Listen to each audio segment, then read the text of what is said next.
네, 안녕하세요. 제 이름은 최재정이라고 하고요. 오늘 이렇게 시니어 TV를 통해서 여러분들하고 만나게 되어서 너무 반갑습니다. 오늘 여러분들하고 같이 얘기 나누게 될 주제는 포스트 코로나 시대의 신인류 시니어 되기 프로젝트예요. 예, 그래서 여러분들 아마 이 포스트 코로나라는 말은 엄청 많이 들으셨을 거예요. 최근 들어서, 그죠? 우리가 아직 이 팬데믹 상황에서 벗어나지를 못하고 있어요. 근데 이제 벌써부터 포스트라는 말이 붙은 요 시대를 준비를 해야 되는 거죠. 예, 포스트란 말이 원래 POST 해가지고 이게 후기 이런 뜻이잖아요. 다 아시네. 이분들 시니어가 아니야. 오늘 이 강의 왜 하나 몰라. 다 준비되신 분들인데. 자, 하여튼 그래서 이 포스트 코로나 시대에 뭐 지금 우리가 다 준비하고 있다고는 하는데 사실 얼마나 잘 준비하고 있는지는 또 의문인 거죠. 그래서 오늘 어떻게 보면은 좀 저랑 함께 포스트 코로나 시대가 과연 무엇인지 좀 이렇게 정확하게 살펴보고 또 우리가 어떤 준비를 해야 되는지 특히 시니어로서 어떤 준비를 해야 되는지 이런 얘기를 해볼 건데요. 앞에 또 신인류라는 또 이런 신조어가 그죠? 여러분들 요 말도 조금 들어보셨을 것 같아요. 최근 들어서 좀 이런 말이 많이 나오거든요. 그래서 이제 그 얘기는 무슨 얘기겠어요? 우리 인류인데 뭐 신인류는 또 뭐야 싶잖아요. 그래서 갑자기 뭐 진화를 하라는 얘기인가 싶은데 뭐 겉으로요 우리가 어떻게 진화가 되겠습니까만 내면적으로는 진화가 돼야 되겠죠. 그래야지만 우리가 포스트 코로나 시대를 또 잘 맞이하면서 준비하면서 헤쳐나갈 수가 있겠죠. 그래서 신인류 시니어 되기 프로젝트라는 이런 주제를 가지고 얘기를 해보도록 하겠습니다. 자, 이거 뭐 그 골프공에다 예쁜 꽃 꽂아놓은 것 같이 보기에는 그래도 상당히 알흠답게 보이는데 요 놈이 말이야 우리 그냥 일상을 다 바꿔놨잖아요. 그래서 우리 여러분들 뭐 확진자 되셨다거나 뭐 그런 일 없으셨죠 주변에? 예, 다행입니다. 그죠? 이 팬데믹 상황이 종료되더라도 그 이전 시대로 아마 우리가 돌아갈 수는 없을 것 같아요. 이제 더 이상은 그죠? 되돌이킬 수 없는 이런 국면으로 우리가 접어들었다고 볼 수가 있겠고요. 그래서 사실 포스트 코로나 시대라고 해가지고 이제 새롭게 펼쳐지는 세상의 상당 부분은 우리가 비대면이라고 부르지만 이제 언택트라고 얘기하는 그런 시대로 접어들었다고 볼 수가 있겠죠. 그래서 뭐 어차피 또 이 시니어 TV의 이 방송 자체도 언택트로 우리가 보는 것이지만, 그죠? 근데 이제 그런 걸 넘어서서 우리가 TV 보고 이런 차원을 넘어서서 이 상호작용이 되는 이런 이전에는 뭐 완전히 서로 대면으로 해서 하던 모든 그죠? 물리적인 차원에서 서로 정말 만나서 정말 가까이 숨을 교환하며 호흡을 교환하면서 했던 이런 모든 활동들이 다 언택트로 바뀌게 되었죠. 이러면서 사실은 이런 시대가 밝아올 것이라고 하는 거를 좀 오래전서부터 사람들이 예상은 했지만 이렇게 빨리 올 줄은 몰랐는데 아까 보셨던 그 동그란 공 모양 그놈 때문에 이게 엄청나게 빠른 속도로 이렇게 진전되면서 완전히 다른 세상이 이제 펼쳐지고 있다. 이렇게 볼 수가 있겠고요. 그래서 지금 여러분들이 그 화면을 보시면 수많은 기계들이 그죠? 저도 지금 대학에서 연구실에서 지난 학기만 해도 강의를 뭐 몇백 시간을 다 줌으로 녹화를 해서 예, 비대면으로 진행을 했거든요. 그러다 보니까 거의 강의실이 제 연구실이 약간 작은 스튜디오처럼 조명기 조명빨이라는 게 있잖아요. 우리가 또 그래서 뭐 여기 옆에 앞에 그다음에 아래 이런 식으로 해가지고 뭐 주변에 완전히 불 다 환하게 그렇게 켜놓은 상태에서 제가 강의를 하고 있거든요. 이게 다 뭐겠어요? 전부 어떻게 보면 테크놀로지랑 관련된 것이겠죠. 그러니까 어떻게 보면 그 이전 시대하고 비교를 한다면 굉장히 테크놀로지에 대한 의존성이 높아지는 이런 시대로 간다라고 하는 것이 이제 우리에게 굉장히 어떻게 보면 좀 불안함과 뭐 이런 것들을 가져다 주는 거죠. 그죠? 근데 우리가 이제 씩씩한 시니어, 사실 여기 뭐 시니어 한 분도 안 계시지만 씩씩한 주니어니까 충분히 이제 그런 상황을 이제 헤쳐나갈 수 있을 거라고 보는데요. 디지털 시대가 이제 밝아왔다고 얘기를 하는 것이고요. 뭐 한국도 뭐 디지털 이런 말을 많이 하지만 제가 이제 독일에서 공부하고 온 사람인데 벌써 한 10년 전부터 디지털화라고 하는 거를 지금 진행을 시키고 있어요, 독일이. 그래서 뭐 디지털 4.0, 산업 4.0, 노동 4.0 이렇게 얘기를 하거든요. 그러면 이제 거의 뭐 사물 인터넷식으로 해가지고 모든 노동 현장, 경제 현장, 뭐 교육 현장 할 것 없이 기계들끼리 막 자기네들끼리 연결되면서 모든 게 자동화돼서 돌아가는. 그러면서 이제 인간이 거의 해야만 하는 그런 일들이 좀 줄어들기도 하고. 근데 하지만 그랬을 때 뭔가 인간이 역할을 하게 되면 그 디지털화된 그 기계하고는 확실하게 교류할 수 있고 잘 다룰 수 있어야 되는 이런 시대가 온다라고 하는 거죠. 이거 좀 약간 무섭잖아, 우리 그죠? 우리 그 스마트폰 하나도 2년 그 약정 기간 끝날 때까지 그 기능 다 매일매일 새로운 발견의 나날들을 보내다가 아직 다 발견 안 했는데 새 폰으로 바꾸는 이런 시대에 더 복잡하고 더 이제 어떤 최첨단의 어떤 기계들하고 우리가 같이 살아가야 되고 심지어는 로봇하고도 같이 살아가야 되고 그다음에 AI하고도 서로 경쟁하거나 아니면 같이 노동을 해야 되고 이런 시대가 왔다는 거죠. 어떻게 우리 그죠? 하여튼 뭐 잘 헤쳐나가야지 뭐 어떡하겠어요. 자, 디지털 시대가 밝았다는 것은 지금 말씀드린 것처럼 테크놀로지가 지배하는 사회가 되었다는 걸 의미하는 거예요. 그래서 이때까지 사실 우리의 인류의 역사상 테크놀로지가 쫙 진보를 하면서 사실은 한 번도 후퇴해 본 적이 없어요. 계속해서 진보만 해왔죠. 특히 이제 한 300년 전 이제 그 산업혁명 시대에 그때 이후부터는 그러니까 근대에서부터 시작해서 산업혁명 거치면서 엄청나게 빠른 속도로 그 이전까지 발전이 이렇게 이루어졌다면 갑자기 한 200년, 300년 전부터는 확 요즘은 뭐 그냥 거의 수직 상승 이렇게 하늘을 찌를 듯이 이렇게 가고 있다는 거죠. 그랬을 때 그렇게 테크놀로지가 발전하는 거에 맞춰서 우리의 사회와 뭐 모든 삶의 영역들이 다 변화를 해왔는데, 그죠? 근데 그런 의존도가 더 높아졌다는 걸 의미하는 거죠. 그래서 여기 뭐 다 하나하나 제가 뭐 읽거나 이러진 않겠지만 어떠냐면 결론적으로 얘기를 드리면 테크놀로지가 결국은 새로운 삶의 기초, 사실 토대라고 하면 거의 그것이 결정한다는 것이거든요. 그러니까 그게 무슨 얘기냐?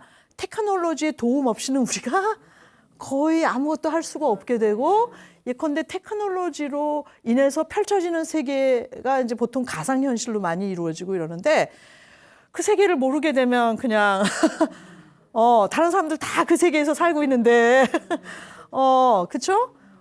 그 세계에 들어가지 못하는 상황이 되게 되면 삶의 상당 부분을 그냥 놓쳐버리게 되는 거죠. 그러니까 그냥 내가 나이가 들었으니까 뭐 젊은 사람들이나 하는 건 뭐 내가 뭘 나라고 앉아냐 그냥 편안하게 있다 가지. 근데 그렇게 편안하게 있다 가려고 생각하면서 한 50년을 더 사실 거라는 거. 50년을 어떻게 그냥 애매한 상태로 사시냐는 거죠. 응? 사실은 젊은 사람들이 하는 만큼은 적어도 같이 따라해주고 그래도 호흡을 맞춰줄 수 있어요. 우리가 그래도 좀 세련된 할머니 이렇게 가 되는 거지. 뭐 할머니가 완전 진짜 할머니여가지고 아무것도 못하고 그냥 왜 우리 할머니는 카톡도 못해? 물론 여러분 중에 카톡 못하는 분은 없지만 저희 부모님 때만 해도 지금 그렇잖아요. 그러니까 사실 우리가 이제 좀 할 게 많아지는 거죠. 그죠? 테크놀로지가 지배하는 사회라는 거를 반드시 염두에 두시고 어떤 새로운 테크놀로지나 뭐 이런 것들이 뭐 나온다든지 소개가 된다든지 그러면 되도록이면 여러분들 우리가 또 구매력이 있잖아. 시니어들은 그죠? 주니어는 없는 이런 게 있잖아요. 그 구매력을 가지고 얼리 어댑터가 되는 거예요. 그래서 정말 새로운 거가 있으면 되도록이면 빨리빨리 내가 그래서 어댑터 해가지고 적응하려고 노력을 해야만 우리가 어떻게 보면 이 난국을 헤쳐나갈 수 있다는 이런 말씀을 드릴 수가 있어요. 많이 공감하시는 거 보니까 진짜 앞서가실 분들이야, 이분들이. 자, 이제 어떻게 보면 디지털의 시대라고 하는 것은 초지능, 그죠? 그 다음에 초연결, 그 다음에 탈시간, 탈공간 이렇게 말하거든요. 근데 그 얘기 무슨 얘기죠? 지금까지는 그래도 연결 안 되는 데도 많았고, 근데 조금만 마을에서 살면 그냥 그 안에서 그냥 평생을 살아가도 됐는데, 요즘은 전 세계가 다 연결되어 있고 24시간 사실은 풀 가동이고, 근데 우리가 그냥 피곤해서 자고 아침에 일어나 보면 완전히 또 새로운 지식들이 엄청나게 지구 반대편에서 쏟아져 나오고 있다는 거죠. 그죠? 그러면서 사실 우리가 이 손가락만 까딱까딱하면 정말 아프리카 뭐 어디든 세계 어디든지 다 연결될 수가 있잖아요. 그죠? 그러니까 이제 초연결이 뭔지 아시겠죠? 그러면서 이제 공간과 시간을 다 뛰어넘는다는 거니까. 그죠? 그러니까 여러분들도 늘 사실 제가 방송하느라고 그 뭐죠? 스마트폰을 바깥에다 놓고 왔지만 평생 거의 북박이에요. 제발 그냥 손바닥에 그냥 스마트폰이면 좋겠네, 진짜. 우리 어깨 아프잖아, 맨날 이거 보고 있느라고. 그죠? 그러니까 이제 그만큼 의존도가 높아졌다는 걸 의미하는 거고, 하지만 그렇다고, 뭐 이거 너무 그렇게 연결되는 건 우리 피곤하니까 그냥 말까? 그럴 수가 없잖아, 우리가. 아까 말씀드린 것처럼 불가피한 상황이 왔다라고 하는 걸 의미하는 것이고요. 자, 그러다 보니까 미래는 굉장히 불안하고 혼돈스러운 어떤 세상으로서 우리한테 비춰질 수밖에 없다는 거죠. 그러니까 단지 그냥 테크놀로지만의 문제가 아니고, 테크놀로지가 일단은 토대니까 그게 기반이 돼서 뭔가 변화가 일어나기 시작했는데, 그 변화가 지금 써 있는 것과 같은 이런 방향으로 변화가 일어난다라고 하는 거죠. 그러니까 변화가 일어나되 그 변화가 뭔지 모르면 그냥 다 쓰나미죠. 그죠? 근데 그렇지 않고 변화가 어떤 방향으로 해서 어떻게 가는 것이다라는 걸 구체적인 걸 알면 우리가 뭔가 좀 대처할 수 있을 만한 전략을 짜낼 수가 있다는 거예요. 그래서 제가 좀 말씀을 드려보면, 일단은 산업사회에서 정보사회로 바뀐다는 거죠. 요즘은 데이터가 빅데이터란 말 많이 들어보셨잖아요. 근데 데이터가 모이다 보면 예컨대 뭐 구글이나 뭐 이런 굉장히 그 앞서가는 이런 그 플랫폼 회사나 이런 데서 지금 막 수집하고 있는 데이터량이 어마어마하거든요. 저도 뭐 구글 한번 쓰기 시작하니까 구글 메일 쓰는데 거기다가 학생들하고 구글 클래스룸이라는 거가 있어요. 그럼 거기다 제 강의 자료 다 올리고 거기에서 막 채팅하고 막 그러거든요. 그러면 그 강의 자료 한번 올리는 순간 다 구글게 되는 거지. 그러니까 어마어마한, 거기다 제가 사진 찍으면 스마트폰으로 이게 다 연동돼 있잖아요. 안드로이드 기반이면. 그러면 제가 알지도 못하는 사이에 그냥 다 이게 동기화가 돼가지고 제가 앨범 안으로 들어가면 그냥 제가 찍은 사진이 알알이 다 뭐 이상하게 찍힌 셀카까지 그냥 지우고 싶은 것까지 거기 다 들어있는 거예요. 그게 뭐죠? 데이터의 바다라고 볼 수가 있는데, 사실 최근에는 빅데이터를 하나의 원유가 묻혀있는 어떤 그 무슨 이렇게 약간 탄광처럼 생각하는 이런 경향이 있어요. 이게 굉장히 중요한 자원이 된다는 거죠. 그 얘기는 원유 가지고 있는 나라들이 지금 다 부유국이고 산유국들이 이런 것처럼 데이터를 많이 가지고 있는 회사들은 세상을 지배하게 된다는 것이거든요. 그러니까 여러분들도 그 데이터를 그냥 따라가면서 뿐만이 아니라 그거를 어느 정도는 좀 빅데이터에서 이러이러한 결과가 나왔다라고 하면 그거를 좀 이게 무슨 의미구나 이런 걸 알 정도가 돼야지. 안 그러면 뭐 숫자 막 나와 있는데 뭔 소리야. 이렇게 되면 그냥 그죠? 지난 시간에 말씀드린 것처럼 꼰대가 되는 거예요. 그죠? 자, 하여튼 그리고 두 번째, 국가경제체제가 세계경제체제로 갔다라고 하는 거는 이제 국가 위주가 아니라 엄청나게 아까 다 연결된 거 보셨잖아요. 네트워킹 되면서 그 어떤 나라도 독립된 나라가 없다라고 볼 수가 있는 것이고요. 그래서 예컨대 저기 아프리카에 있는 어느 나라가 완전히 망했다. 예컨대 유럽에 있는 어느 나라가 망했다. 그리스가 망했다. 예컨대. 미안해요, 그리스 사람들. 근데 망할 뻔했잖아. 그렇게 하는 얘기죠. 그래서 이렇게 망했다.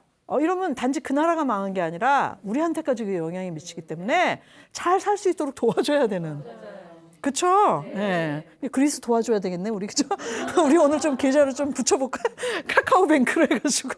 어쨌거나 이제 그렇게 세계 경제 체제로 간다라고 하는 것이고요. 그다음에 이제 이전까지는 어떠냐면 중앙 집중. 그래서 뭐든지 다 정부에서 뭐 얘기하면 거기 쫙 모인다든지 권력이라든지 이런 것들이 중앙 집중되는 이런 경향이 있었는데, 이젠 그렇지 않고 분산 체제로 간다는 거예요. 그래서 이거를 약간 좀 어려운 말로는 이제 리솜적이다 이런데 한 번도 못 들어보셨죠? 근데 이제 이렇게 해석드리면 알 거예요. 고구마 줄기. 리솜이 고구마라는 뜻이에요. 그래서 고구마가 이렇게 아래로 뿌리를 내리는 게 아니라 옆으로 이렇게 줄기를 뻗으면서 뿌리가 이렇게 옆으로 하면서 하나 맺히고 거기서 또 뿌리가 나와서 옆으로 가서 맺히고 이런 걸 보고 이제 분산 체제이면서 수평적인 거다. 여기 보면 수평적이란 말도 나오지만 수직적으로 이렇게 수목적, 그래서 나무처럼 이렇게 뿌리를 깊게 하고 예컨대 한 회사에서 30년, 나부터 반성해야 돼. 20년 있었는데 차병원에. 근데 30년씩 있고 뭐 40년씩 있고 이런 시대가 아니라 사실 앞서가는 최첨단 직업은 굉장히 그 네트워킹으로 해서 계속 옆으로 이렇게 진행하면서 계속 회사 바꾸면서 가고 이런 식으로 진행이 된다는 거죠. 그러니까 이제 뭐 위에서 누가 딱 뭐 이렇게 명령을 내리면 아래 있는 사람이 이런 사이가 더 이상 아니고 나이가 많건 적건 간에 서로 다 친구 관계처럼 네트워킹 되는 이런 사회가 지금 되어가고 있다라고 하는 거 이런 걸 생각을 하셔야 될 것 같고요. 이제 바로 아까 얘기한 거하고 이제 연결되는 거지만 이제 그죠? 그물망이 이렇게 조직되는 그 얘기 무슨 얘기냐면 여러분들도 그물망을 많이 만드셔야 된다는 거죠. 그게 힘이에요. 그러니까 SNS 하면 좀 바보같이 보일지 모르지만 왜 이렇게 시간 낭비하냐. 그렇지 않고 미래학자들은 뭐라고 얘기를 하냐면 그 평소에 한 20명 정도는 늘 대화를 나눌 수 있는. 그다음에 한 200명 정도는 내가 조금만 이렇게 건너서 이렇게 뭔가 부탁하거나 이러면 정보든지 뭔가 도움을 줄 수 있게 이렇게 네트워킹을 해야 미래를 견뎌나갈 수 있다라고 하는 거예요. 오늘부터 열심히 이제 SNS도 평소에 이거 내가 좀 약간 양심의 가책을 느끼면서 딴 거 중요한 일 많은데 내가 여기 매달려서 그게 아니라 사실은 굉장히 시간을 내서라도 그런 인적 구조망을 여러분들이 주변에 충분히 갖추고 계셔야 잘 살아나갈 수 있다라고 하는 거죠. 그죠? 다시 활성화되겠네, 카톡방. 그다음에 이런 식으로 가다 보니 또 그 정치도 이제 변화를 한다는 거죠. 그래서 지금은 이제 우리가 간접민주주의를 하고 있잖아요. 그래서 전문 정치인이 나서서 우리를 대표하는 식으로 대의 민주주의로 가고 있는데 이런 걸 보고 간접민주주의라고 하잖아요. 근데 이제 앞으로는 점점 직접 민주정치로 갈 가능성이 크고요. 이렇게 되면 어떤 일이 벌어질까요? 이제 정치인들이 하니까 어느 당 찍어주거나 이러면 알아서도 하니까 우리는 그냥 놀러 다니고 공 치러 다니고 뭐 이래도 됐는데 이제 그게 아니라 사안을 직접 민주정치 SNS로 해가지고 얼마든지 이제 할 수 있는 이런 시대가 오기 때문에 어떻게 보면 정치 문제에도 상당한 식견을 가져야만 되는.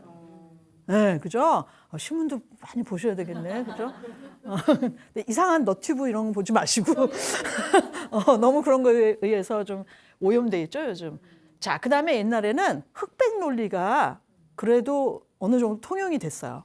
그래서 옳고 그르고 내 편, 네 편. 요즘은 그런 게 없어. 그러니까 어저께 남의 편처럼 보였는데 아침에 일어나니까 갑자기 상황이 바뀌었고 내 편이네. 어저께 그 말 괜히 했네. 뭐 이렇게 되는 거죠. 이렇기 때문에 이게 양자택일이 아니라 굉장히 다양한 것 중에 우리가 선택을 하고 어떻게 보면 약간 좀 실리적으로 실속 있게끔 모든 관계가 가야 되기 때문에 그러니까 어저께 뭐 혹시 친구한테 좀 서운한 말씀하셨으면 오늘 당장 전화하셔갖고 어저께 내가 왜 그랬는지 모르겠다. 아마 밥을 좀 덜 먹었던지 내가 좀 예민했나 봐. 이런 식으로 좀 용서를 구하시는 것도 하나의 사회생활하는 방법일 것 같아요. 그러니까 적을 만드시면 안 된다는 그런 시대가 된 거죠. 세계 정세도 보시면 그죠? 어제의 적이 오늘의 친구가 되고 그죠? 누가구나 다 잘 친하게 지내야 되는. 어려워. 이게 까칠해가지고는 이게 안 되는 거예요. 예, 힘들어요. 그죠? 자, 그랬을 때 이러한 식의 여러 가지 변화 방향에 대해서 말씀을 드렸는데 그러다 보면 모든 게 다 극대화되고 이전에는 없던 그러니까 한편으로는 쫙 극대화되는데 한편으로는 나노 수준까지 굉장히 섬세하게 그러니까 반대 방향의 변화가 동시다발적으로 이루어지는 거예요. 한편으로는 극대화되는데 한편으로는 굉장히 극소화되고 그죠? 그다음에 또 모든 게 수평화되니까 이렇게 수직적으로 했던 게 다 무너져 내리는 거예요. 그죠? 그러면서 또 굉장히 다양하고 옛날에는 뭐 하나 오르면 그거밖에 진리가 없고 나머지는 다 그냥 잘못된 무슨 뭐 이런 식으로 갔다면 요즘은 그렇지 않고 복수주의라고 하는데 진리가 여러 개 같이 공존할 수도 있다는 그런 시대로 지금 가고 있거든요. 그러니까 어느 하나만 옳다고 막 주장하면 잘못하면 오해받아요. 저 사람은 그죠? 우리가 그런 취급을 받고 싶진 않잖아요. 그죠? 지난 시간에 얘기한 꼰대. 딱 그게 되는 겁니다. 우리가 그거 탈출해야 되는데 말이죠. 자, 결국은 그런 변화들이 일어나다 보니까 여기 레이 커즈와일이라는 사람이 있는데 여러분들 왜 신디사이저 중에서 보면 여기 커즈와일이라고 써 있는 신디사이저가 있어요. 디지털 피아노. 그거 만든 사람이에요. 이 사람이 어마어마한 돈을 벌었을 뿐만 아니라 지금 현재는 미래학자고 굿땡 구글 거기 지금 이끌어가는 그 이사 중에 하나인데 이 사람이 그 미래를 예측하는 그런 것들도 많이 책도 내고 이랬어요. 그래서 지금 현재 나이가 거의 80 가까이 되는데 그 신체 상태는 40세라고 하더라고요. 그러니까 그 1년에 자기가 그렇게 40대의 그 건강 상태를 유지하기 위해서 소비하는 비용이 11억인 거. 그죠? 이제 어마어마하게 돈을 많이 벌고 있고 그다음에 미래가 어떻게 진행될 거라고 하는 걸 거의 예언하다시피 하는 이런 사람이에요. 그러니까 이 사람이 뭔가 얘기하면 우리가 귀를 기울여야 되겠죠? 굉장한 사람인데 이분이 뭐라고 얘기를 했냐면 이렇게 생활이 되돌릴 수 없도록 변화되는 기점이 있는데 그 기점을 넘어가게 되면 그 다음부터는 인간이 도저히 우리의 지능으로는 가늠할 수 없는 시기가 온다. 그 시기를 또 뭐라고 그러는지는 제가 좀 이따 말씀드리겠지만 그 시기를 넘어가게 되면 더 이상 우리가 인간의 지력으로 예측을 할 수 없다는 거예요. 무섭지 않아요? 예, 우리가 뭔가 예측하고 다 알면 두렵지 않은데 애기들이 왜 하고 우냐고요. 왜냐면 모든 게 다 알 수가 없고 그렇기 때문에 너무 낯설기 때문에 두려움이 밀려오는 거잖아요. 근데 우리가 딱 그 애기 같은 이런 게 된 거예요. 사실 뭐 저도 1962년생이니까 시니어 맞지만 그래서 내년이면 한갑이라 믿어지지가 않지만 어떻게 보면 60년간 그렇게 쌓아온 모든 것들이 한순간에 물거품이 되는 것과 같은 이런 상황인 거예요, 우리가. 그러니까 그거에 매달려서는 절대 안 되는 거죠. 그죠? 그러니까 새로운 전략이 필요한 건데. 자, 더 이상 예측할 수 없다 보면 이제 어떻게 보면 세상은 다 문제로 보일 수밖에 없는 거예요. 유엔 미래 보고서라고 하는 건 이건 어떠냐면 그냥 공상과학이 아니에요. 어떠냐면 최근 한 5년, 10년간 이제 세계의 최첨단 과학이나 기술이나 이런 분야에서 사람들이 이렇게 프로젝트를 만들어서 연구하거나 개발하거나 이러고 있잖아요. 그랬을 때 그런 자료들을 다 취합을 해서 그 과학자들이 그 분야의 전문가들이 이렇게 해서 우리가 이런 기술을 개발하게 되면 나중에 어떤 미래가 펼쳐질 것이다라고 예상을 해놨을 거 아니겠어요. 기대 효과, 뭐 전망 이런 걸 해놨을 거 아니겠어요. 그거를 취합해가지고 앞으로 몇 년도에 어떤 일이 일어날 것이다라고 이렇게 해놓은 것이기 때문에 이건 굉장히 근거 있는 예측이에요. 근데 제가 이 책을 한 몇 년 전에 사고 그 이후에 이렇게 여기 쓰여져 있는 이렇게 그 연도랑 맞춰봤더니 좀 약간 이르게 가긴 하더라고요. 그러니까 그 과학자들은 좀 약간 급한 생각을 갖고 있겠죠. 또 연구비도 타야 되니까. 그러니까 이제 빨리빨리 이게 이루어질 거다 이렇게 예측을 했는데 그거보단 조금 늦게 가기는 하지만 거의 비슷하게 가고 있고요. 그래서 여기 뭐 보면 뭐 몇 년도가 되면 저는 여기서 2035년이 되면 대학이 없어진다 뭐 이렇게 했는데 저 그 전에 빨리 퇴임해서 다행이라고 생각하는데 지금 벌써 막 그냥 각 대학에서 변화가 많이 일어나고 있어요. 그래서 뭐 이거 뭐 하나하나 제가 말씀드릴 만한 그런 전문성이 있는 것은 아니지만 완전히 다른 세상이 밝아오리라는 걸 이런 미래학 책들이 얘기하고 있다는 거. 요 정도만 생각하시고 넘어가면 될 것 같고요. 쭉 해서 2053년이니까 지금으로부터 근데 이 책을 읽어보시면 거기 2100년까지 다 예측해놨어요. 그러면 그 이후 지금으로부터 한 100년 후 뭐 이렇게 되면 그때는 휴머노이드라고 그래가지고 거의 인간하고 비슷한 로봇가 나온다는 얘기도 나오고 그래요. 그걸 보기 전에 빨리 가야지 우리. 시니어라 다행이야. 이럴 땐 진짜 주니어면 어떡해. 걔네들하고 같이 살아야 돼. 근데 뭐 이렇게 소개팅 나는데 제가 사람이야 아니면 기계야. 뭐 이럴 수도 있는 거잖아요. 그죠? 예. 근데 여기서 제가 강조하고 싶은 것은 2045년인데요. 이게 바로 아까 레이 컬즈와일이 말했던 그 시기예요. 2045년이면 아직 뭐 사실은 얼마 안 남았어요. 그렇죠? 한 뭐 30년도 안 남았잖아요. 그때가 되면 특이점의 시대가 온다. 기점이 그때가 된다. 이렇게 얘기를 하는데 싱귤래리티라고 얘기를 해요. 좀 어렵게. 근데 싱귤래리티 컬리지도 만들어서 이 커즈와일이 지금 미래학 대학이죠. 그런 것도 지금 운영하고 있고 그래서 미래학자들을 지금 계속 키워나가고 있거든요. 왜냐하면 우리에겐 예측을 그래도 인간의 지능으로 어느 정도까지는 예측을 하고 싶잖아요. 우리가. 예. 그래서 2045 그래서 그런 대학까지 만들었는데 그 미래학자들이 2045년이 되면 인공지능이 인간 모두의 지능을 합한 것보다 더 넘어서게 되기 때문에 그 이후부터는 거의 이제 기계 어떻게 보면 한 200년, 300년 동안 인본주의, 그러니까 인간 중심의 시대를 우리가 구가를 해왔는데 요때쯤 되면 이제 기계의 시대가 올 것 같아요. 예, 그죠? 우리가 어떻게 보면 기계의 노예가 되지 않겠나. 좀 잘 지내야 돼. 기계들이랑. 요때 이후로는 우리가 예측 불가능하다 그런 얘기를 하는 거예요, 지금. 그러니까 뭐 꼭 이 책을 사서 보실 필요 없는데 미래학 책이 지금 쏟아져 나오고 있어요. 근데 미래학 책을 나중에 보시더라도 적어도 한 4-5권 정도 읽으실 거를 제가 권하는데 왜냐하면 이거는 과거에 관련된 건 사람들이 이렇게 검증을 해볼 수 있잖아요. 근데 미래에 대한 건 그냥 자기 마음대로 얘기해도 되기 때문에 이게 어떤 경우에는 좀 살짝 좀 신빙성이 안 가는 것도 있어서 우리 자신만의 나 자신만의 어떤 미래에 대한 예측을 하거나 아니면 이렇게 좀 해보고 싶으면 사실은 여러 책을 읽고 좀 내 스스로의 어떤 반성적인 이런 견해를 만들 필요가 있어요.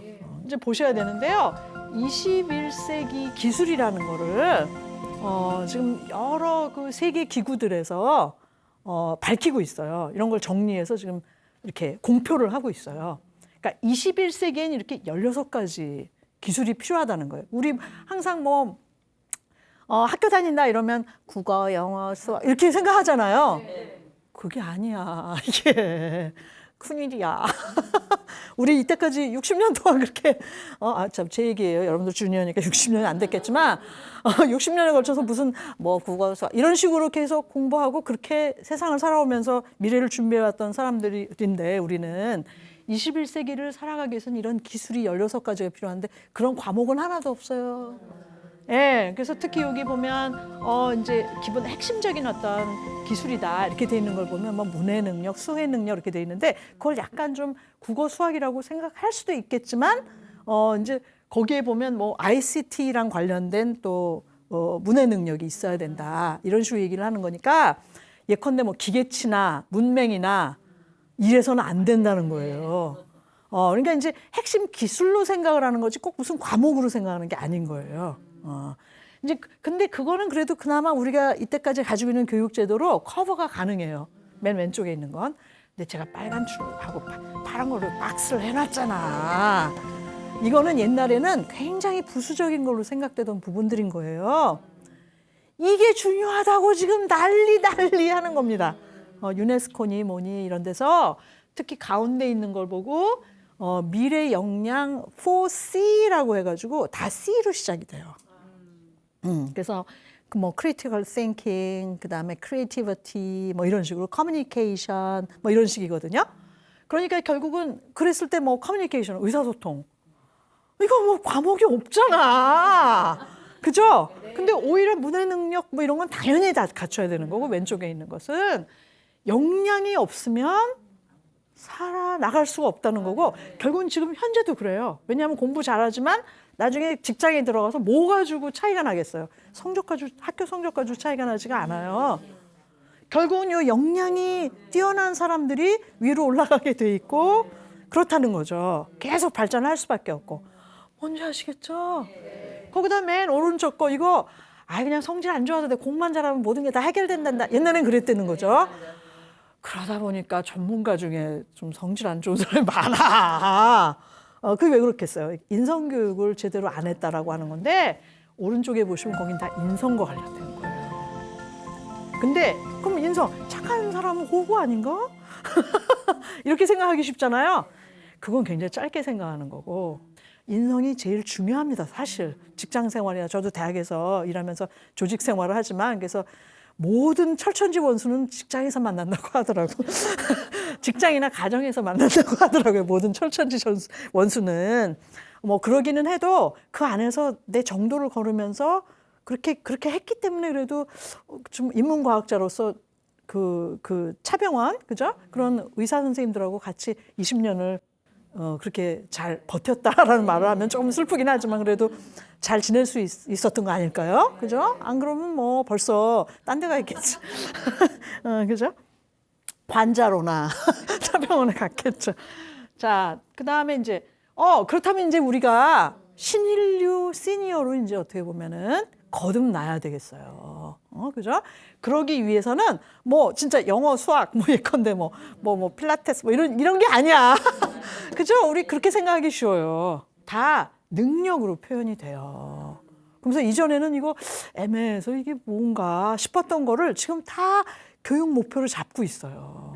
사실 2015년부터 한국의 초, 중, 고등학교의 교육 과정도 다 역량 위주로 바뀌었어요. 이런 능력 위주로. 근데 이제 선생님들 완전히 지금 굉장히 당황하고 계시죠. 이게 시험 볼 수 있는 게 아니죠. 1, 2, 3, 4 중에 골라봐. 이게 아니잖아요. 교육 과정이 바뀌기 때문에 지금 평가도 많이 바뀌어야 된다고 해서 교육학자들이 막 지금 연구하고 있고 평가 방법을 지금 개발하고 있는데 자, 이게 학생들한테만 해당되는 게 아니에요. 왜냐하면 우리 주니어 여기 계신 분들은 이제 한 50년 이상 사실 것이기 때문에 50년을 버티려면 이 능력이 다 필요해요. 일단은 유연해야 된다는 거. 뭔가 이렇게 딱 하나 그냥 꽂혀가지고 그냥 그거 아니면 안 된다고 막 고집 피우고 아닙니다. 그죠?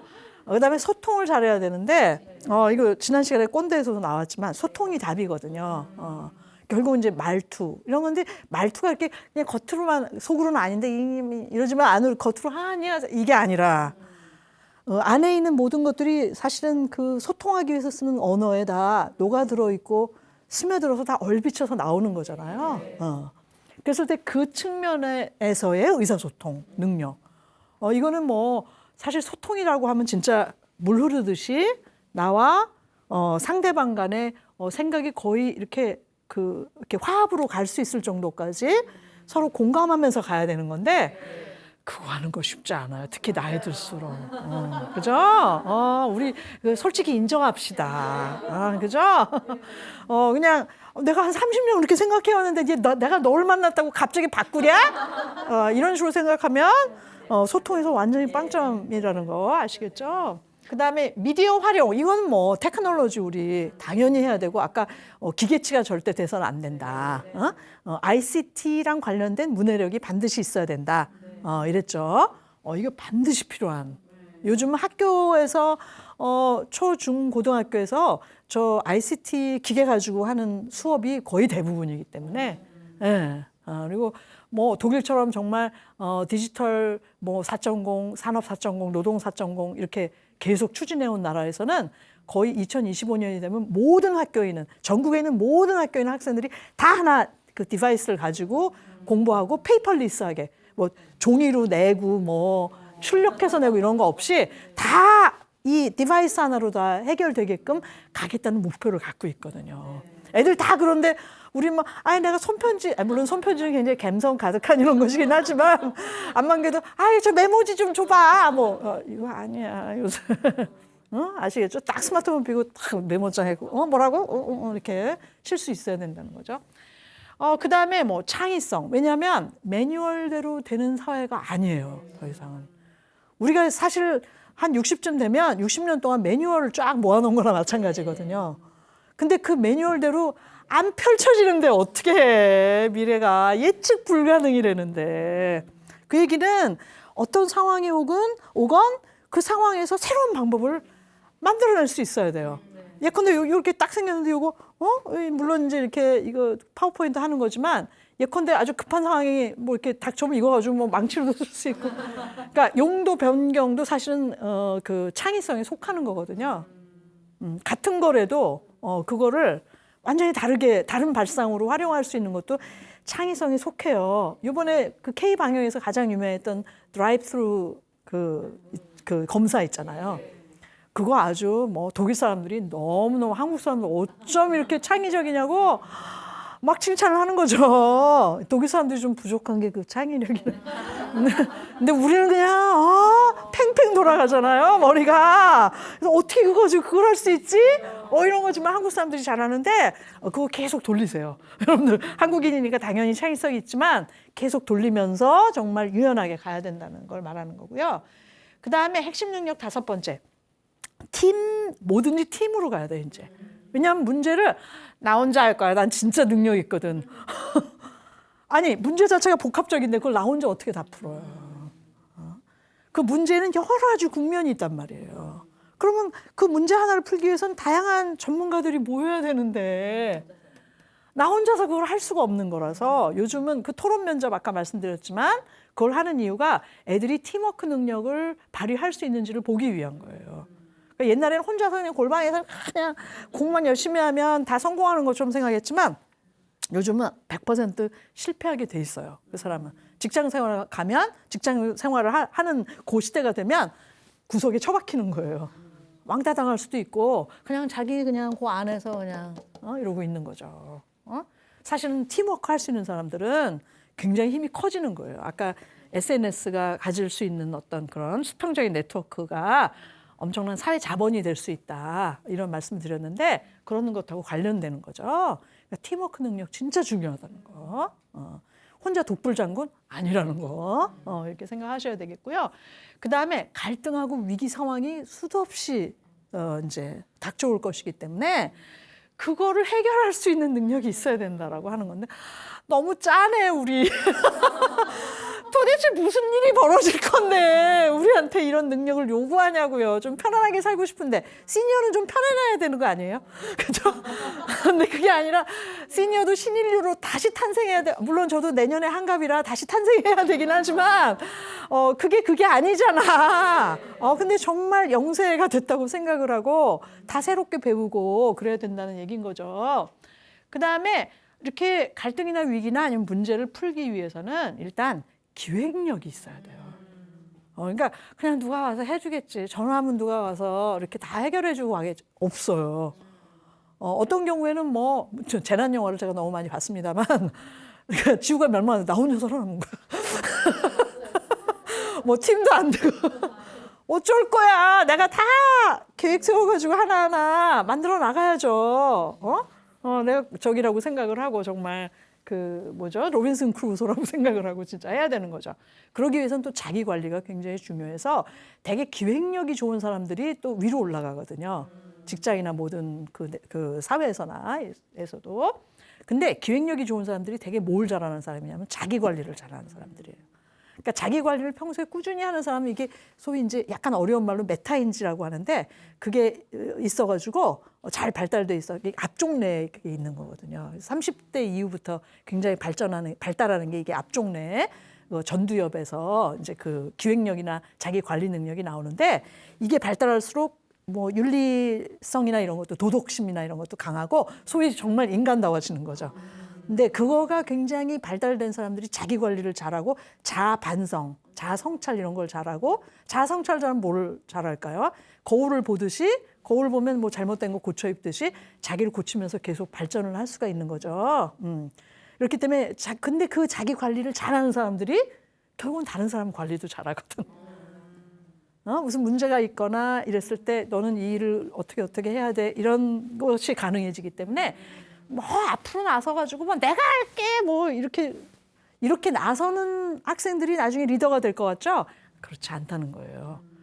조용히 있으면서 자기가 계속 연구하고 내가 뭘 잘못했지? 오답풀이 잘하는 학생들이 공부 잘하는 것처럼 자아 성찰을 잘하고 자기 관리를 잘하는 사람은 학생 때는 차이가 요만큼밖에 안 나는 거지 뭘지 모르지만 이 각도가 나중에 이렇게 벌어지면 40대, 50대 되면 엄청 벌어지는 거죠.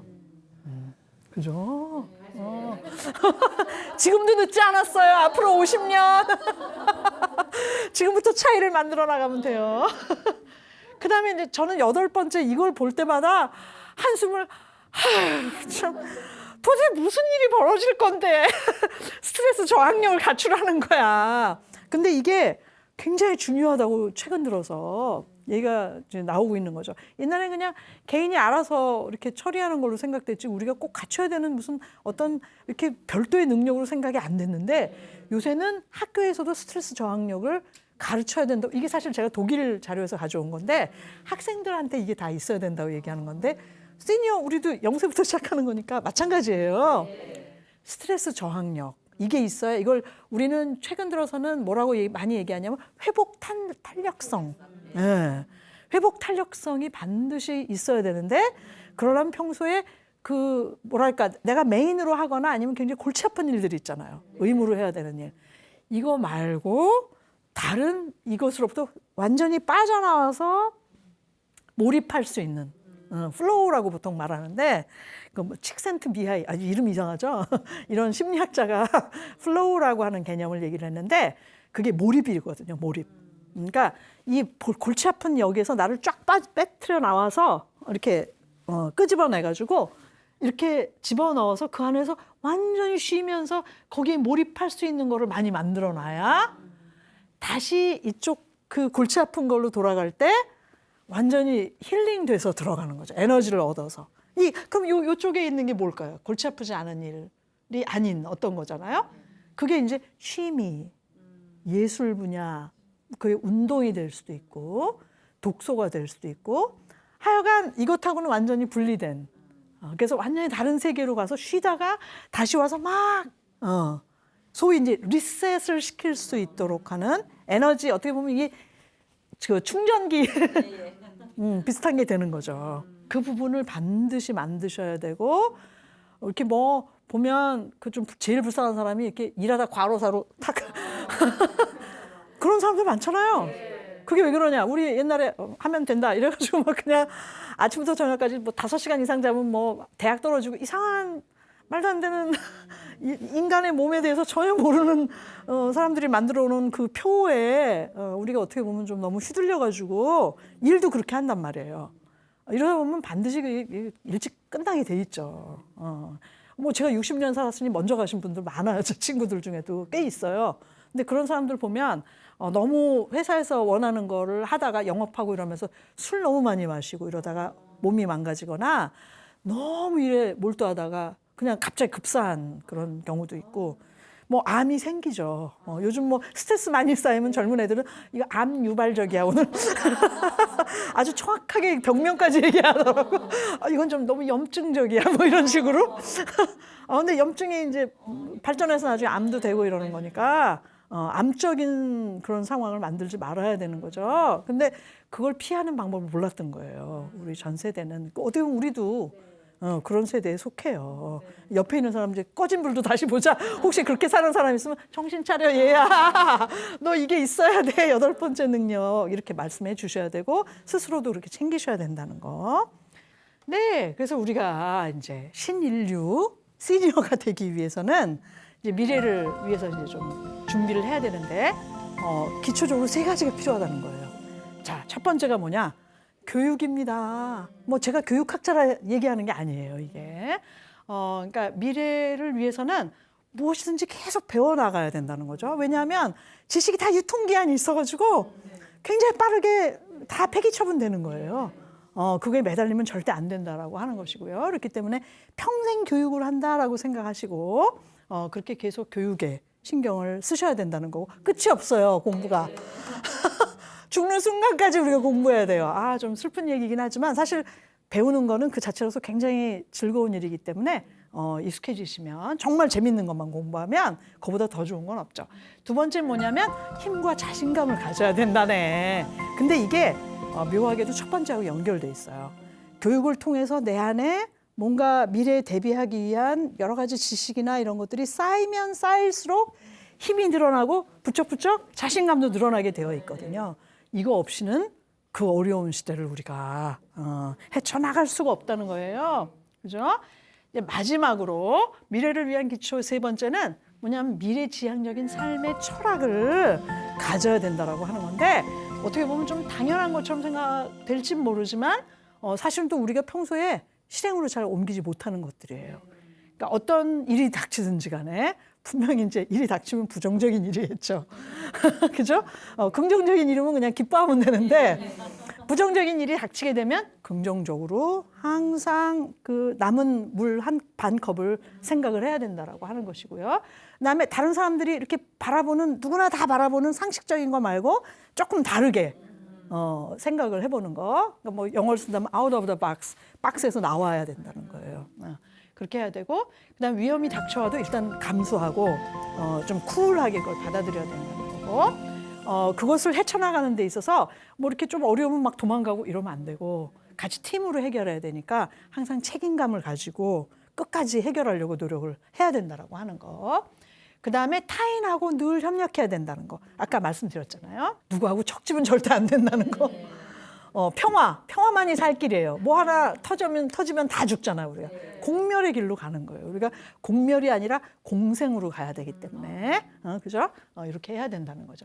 자, 이렇게 미래를 위한 기초 세 가지까지 하고 나니까 우리가 이제 포스트 코로나 시대를 어떻게 대비해야 될지 좀 구체적인 전략들이 생긴 것 같아요. 그죠? 우리가 좀 새로운 시대가 지금 밀려 닥쳐오고 있는데 그 쓰나미를 그냥 어떻게 보면 그냥 막 맞닥뜨리는 게 아니라 이렇게 서핑 하듯이 그죠? 보드 하나 타고 쫙 이렇게 우아하게 쫙 좀 이렇게 헤쳐나가는 그런 삶을 살아야 되겠죠? 예, 오늘 이렇게 다들 경청해 주셔서 감사합니다.